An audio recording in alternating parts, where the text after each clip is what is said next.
ಸರ ಹಾ ಪವನ್. ಏನ್ ಸರ್ ಒಟ್ಟ ಆಲ್ಮೇಲ್ ಆಫೀಸ್ ಕ್ಲೋಸ್ ಮಾಡ್ಬಿಟ್ರಿ? ಯಾರ ಅಂತಾರ ದಿನ ಬರ್ತಾರ. ನಿನ್ನೆ ಬಂದಿದ್ ನೀನ್ ಅಲ್ಲಿ ಇದ್ರ ಇಲ್ಲ? ಅವ್ರು ಇರ್ತಾರ, ನೀವೇ ಬರಲ್ಲಲ್ರಿ. ಹ್ಞೂ ಮತ್ತೆ ಮೀಟಿಂಗ್ ಏನ್ ಮಾಡ್ತಿ? ನಾ ಇರೋ ಮತ್ತೆ ಏನ್ ಮಾಡ್ತಿದ್ದೀಗ ಎಲ್ಲ? ಸರ್ 6 ತಿಂಗಳಾಯ್ತು ನೀವು ಬರೀ ಇದೇ ಹೇಳತ್ತೀರಿ, ಮೀಟಿಂಗ್ ಮೀಟಿಂಗ್ ಯಾಕ ಮೀಟಿಂಗ್ ಮೀಟಿಂಗ್ 6 ಮೀಟಿಂಗ್. ತಿಂಗಳು ಹೆಂಗ್?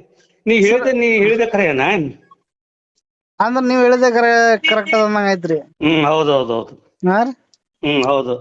ನೀವು ಆಫೀಸ್ನಾಗ ಒಂದು ಜೆರಾಕ್ಸ್ ಮಷಿನ್ ಇಲ್ಲ, ಕಂಪ್ಯೂಟರ್ ಇಲ್ಲ, ಹಾ ಯಾರು ಆಪರೇಟರ್ಗಳು ಇಲ್ಲ, ಕೆಲ್ಸಕ್ಕೆ ಯಾರು ಬರ್ಲಿಗ್ಯಾರ್ರಿ.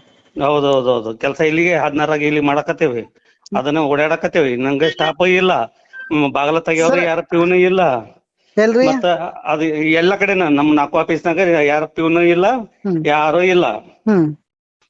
ಏನ್ ಮಾಡ್ತೀನಿ ಗೊತ್ತಿಲ್ಲ. ನೀ ಎಲ್ಲೇನು ಕೂಡು, ಎಲ್ಲೇನು ಮಾಡ ಅಂತ ಅನ್ನಕತ್ತ ಒದ್ದಾಡಕತ್ತೇನೆ. ನಂಗೆ ನೌಕರಿನೇ ಸಾಕಾಗಿಬಿಟ್ಟಿದೆ. ಈಗ ಯಾರು ನಿಮ್ಗೆ ಎಲ್ರ ಕುಂದ್ರು ಎಲ್ರ ಮಾಡತ್ತಂದಿದ್ದಾರಿ? ನಮ್ಮ ಹೈಯರ್ ಆಫೀಸರ್ಸ್. ಆಯ್ತು ಸರ್.